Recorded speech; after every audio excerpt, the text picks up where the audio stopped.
Welcome to WWE Attitude Years 2000, where Triple H buried everyone, The Rock roasted everything, and Vince McMahon was out here beefing with his kids. TLC got brutal. The Radicalz bailed on WCW, and nothing made sense, but we loved every second. Hop into our time machine, and let's get in Censor. What's up, everyone? You are checking out the Uncensored Pro Wrestling Podcast. I am your host, the Hot Commodity Ant I'm C, here too. joined by my very own Hot Commodity Ant B, and we are getting ready to jump into our time machines because it's been a sad day for wrestling fans. It has. It's been a sad week. Connie Francis, Malcolm Jamal Warner, Ozzy Osbourne, WWE Hall of Famer, and now Hulk Hogan. So we're going to say fuck you to 2025, and we're going to jump into our time machine and go back to the year 2000, the Attitude Years, Season 3, covering the whole new millennium. We are almost at the end of the year. We're at November 30th, covering WWF SmackDown from Minneapolis, Minnesota. So let's dive into the action. We start out the night with Commissioner Foley backstage talking to Rikishi, Triple H, The Undertaker, and Stone Cold Steve Austin, telling them that they all will be number one contenders for Kurt Angle's title, and that's all we hear. We don't know much of anything about it. We just know that he promises that all of these guys will be number one contenders. And The Rock did compete last week and won by DQ, but we'll get there. Our first match is Lita and the Hardy Boyz against the Radicalz with Terry Runnels in their corner. Lita lands a flying Hurricane Rana to Dean Malenko and helps landing Poetry in Motion, but Lita does it her style with a Hurricane Rana to Dean. Lita lands a moonsault to Dean Malenko, but Eddie Guerrero hits a frog splash to the back of Lita and puts Dean on top of Lita, and the Radicalz win. This was fucked up, man. Eddie Guerrero, why are you first you fuck with China and now you're fucking with Lita? What is this all about? He's a fucking bully. I don't understand. Their pay-per-view is coming up quick. It's December 10th. But the way that they just threw this together with Lita and the Hardys against the Radicalz doesn't really make sense. I get they have to give storylines to people, but... Yeah, but there's no reason for it. Yeah, it's just I think Lita's hot. For anything. Dean Malenko is just being a fucking creeper. And again, Lita would never piss on Dean Malenko, so it makes no sense why he's so uptight about it. Duh, she doesn't want you. Moving on, Commissioner Foley comes out and he says, after Raw on Monday, my eyes are now open. I found out that our WWF champion is a conniving liar. He is right about the WWF, though. I saw a man drop 40 feet. We saw a hit-and-run accident. We saw Kurt Angle get chokeslammed off the stage. On Raw, the number one contendership match ended in a disqualification, and I've decided that I'm going to have 5 number one contenders, and that's when The Rock, The Undertaker, Stone Cold Steve Austin, Rikishi, and Triple H all come out, and Foley says, I look around and all of you guys have had your lives intertwined with one another. I needed to solve the WWF problem with no run-ins. There will be no physical altercations tonight.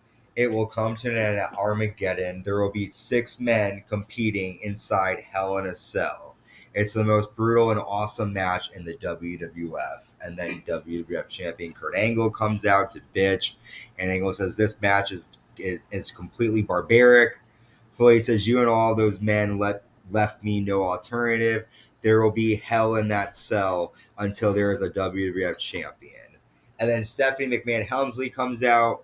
And Triple H says, tonight we celebrate our 1-year wedding anniversary, and all of you are invited. Stone Cold, I know last year you were out with a broken neck, so you definitely might want to come. And Stephanie then says, and they said we would never last. So what do you think about the 6-man Hell in a Cell match? Well, I like the idea of it a lot. The only thing I feel like Rikishi is kind of out of place. I know he was in the storyline, but these are the biggest names in the company, and I just don't feel like Rikishi belongs in it. I'm sorry, but I will say something cool happens with Rikishi in that match. Okay, so but I'm definitely psyched for it, and it's it's about time this happens. One of them can't have a match without the other getting involved. So it's this is going to separate the men from the boys. They should, They're going to meet the devil in the hell. I think this is going to be a really good match. What do you think, too? Stephanie McMahon and Triple H celebrating their 1-year wedding anniversary. It's awesome. Yeah, I like it. Wedded bliss. I think it's great. I think Stephanie needs to get a boob job sooner than later. It's coming up. Does she? Yeah. Can you tell? I won't tell you much, but Chris Jericho definitely has a moment with it. Oh, that's great. But shit, I forgot what I was gonna say. Well, they told Austin. They pretty much. I know what I was gonna say. I wish China was the one to break it up instead of Austin. I know that would be reflecting reality. That would have been great. I know China's been gone, and you brought up an interesting stuff. You said that during this time they broke up, so I wonder if China was sent home for a couple of weeks, and then because I know I will. I don't want to ruin anything, but I will say this: she does have a match on the pay-per-view.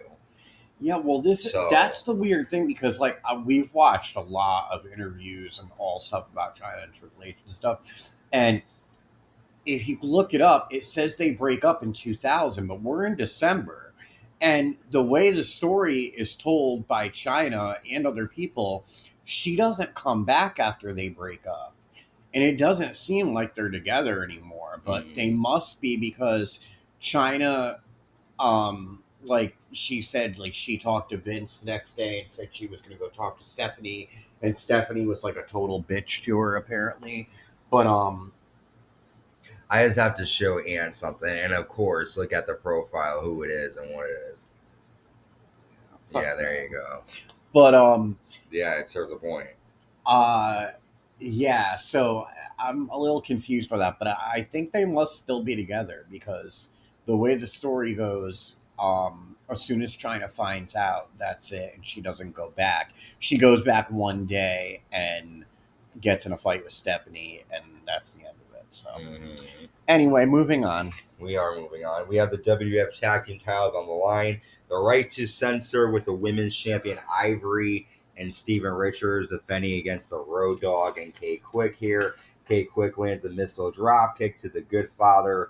Bull Buchanan hits a springboard clothesline to Road Dogg. Road Dogg lands a pump handle slam to Bull. K-Kwik hits a 450 splash. But then in a really weird finish, Ivory hits K-Kwik with the title, but the ref is right there and doesn't DQ it. He counts the pin for the right to censor to win. And even the announcers say the ref didn't see that. And then Jared's well, Ivory hit him with her knee as she went down, but Ivory helped him right to censor retain that fucking wench. Yeah, I'm ready for her to lose that title. She's a douchebag. I fucking hear. And this whole right to censor thing, they're the tag team champions, but no one cares. Yeah. In 2025, they're not fun. It was just, I don't think it was a good thing to put the belts on them. It just didn't work. Very flat. We see Triple H and Stephanie celebrating their anniversary backstage by having dinner. They tell Harvey Whippleman to guard the door, and if someone tries to barge in, let him know. So throughout the night, a bunch of people will show up, and we'll talk about that. European champion William Regal defends against Scotty to Hotty.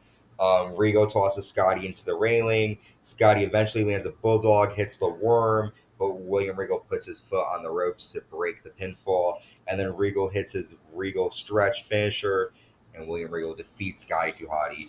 I like Regal, but this European title with him defending against Scotty to Hotty, it's it doesn't matter. Yeah, and it's why does Scotty to Hotty get a title match? That's dumb. I do like William Regal because he's funny as fuck and he's a goodwill ambassador and he makes funny faces and shit, but the title needs to be elevated a bit. Yeah, for sure. So we see Triple H and Stephanie again backstage and he has a special bracelet for her. Harvey Whippleman comes in and says that someone wants to come in. Triple H gets all nervous, but it's Chris Benoit, and Benoit tells Triple H, I'm willing to take care of Austin for you. And Triple H is no, focus on your tag match tonight.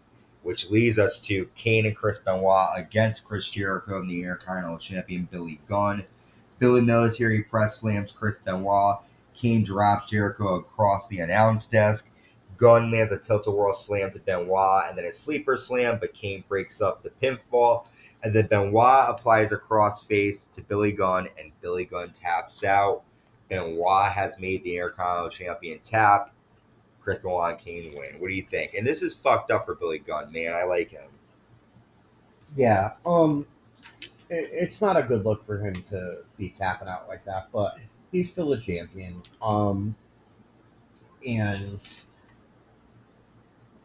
I don't know. I'm thinking maybe this will lead to another match between just the two of them. Just the two of us. We'll see.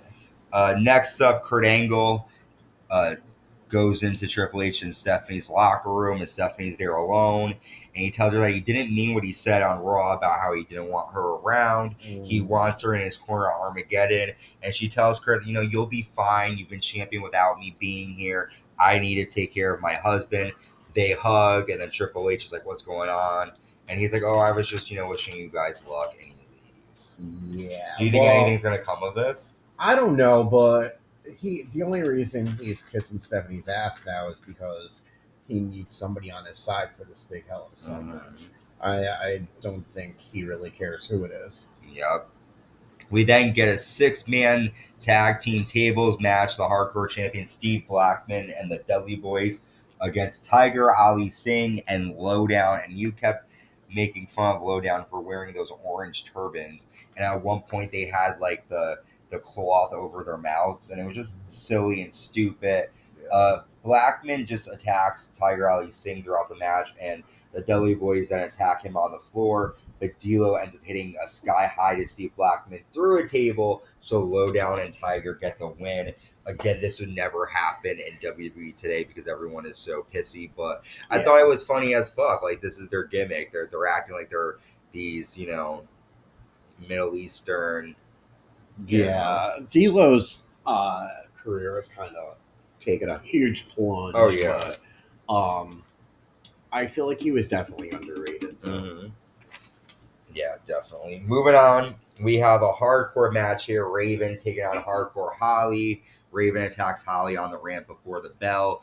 This is a fun scene. I don't think you saw this. Hardcore Holly pushes Raven in like a grocery cart. Holly then puts Raven's head in the janitor's closet toilet, which was a funny thing to see. Well, the sink. Sink, sorry. Raven tosses Holly into a steel door outside and then breaks a stick over Holly's back. Raven tosses Holly against the car in the street, and Lawler's like, they also went in the bathroom too. They go into the bathroom, and then Hardcore Holly hits Raven outside with a stop sign, and Hardcore Holly win. This is actually a fun match. Like, Raven's matches haven't been that good recently, but this was a really good match here. And they the cops closed the street down so they can go out in the street. It was cool. But I love you see people in their cars watching everything that goes down, and it's fun to see that. It brought me back to the 1999 time when they would have the hardcore fights outside. But the hardcore title was on the line though. So next we have a handicap match for our main event: The Undertaker and The Rock taking on Edge, Christian, and who was the hardcore champion? Steve Blackman. Okay. Edge, Christian, and WWF Champion Kurt Angle. Undertaker hits Christian with Old School. Rock lands a belly-to-belly to Angle. Rock DDTs Christian, then hits a spine buster to Edge. A rock bottom Christian, but then Angle breaks up the pin. Edge hits the Undertaker in the back with a steel chair. Angle lands an Olympic slam to the Rock, but the Undertaker is able to choke slam Kurt Angle, hit the last ride. Kurt Angle and The Rock win, but more importantly, the Undertaker has pinned the WWF Champion ahead of their Hell in a Cell match at Armageddon. What'd you think? Well, I was glad the Undertaker won, but I kind of feel like where he needed to win because Kurt Angle beat him underhanded, but he still beat him, and I'm sure the Undertaker is not going to win the Hell in a Cell match. So this was kind of them giving him a win. Okay, I can see that. Fair.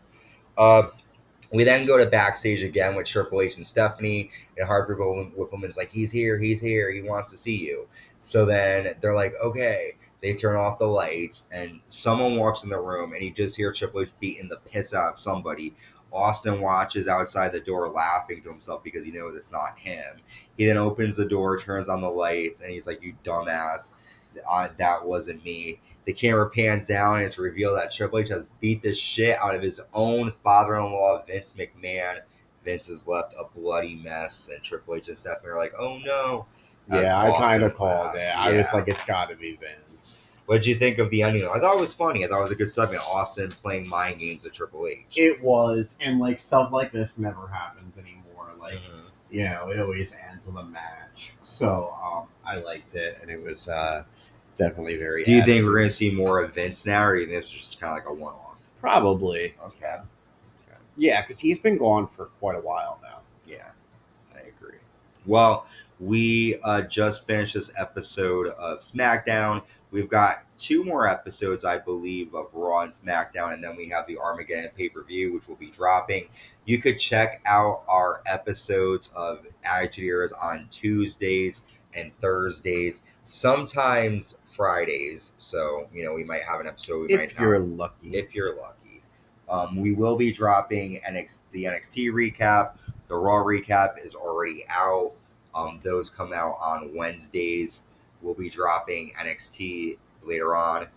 I think probably around like 8:39, possibly. We'll see timing. If not, it'll definitely be dropped today at some point. And then we have TNA Slammiversary, AEW Dynamite, and we have a lot more coming your way. So stay safe, stay uncensored.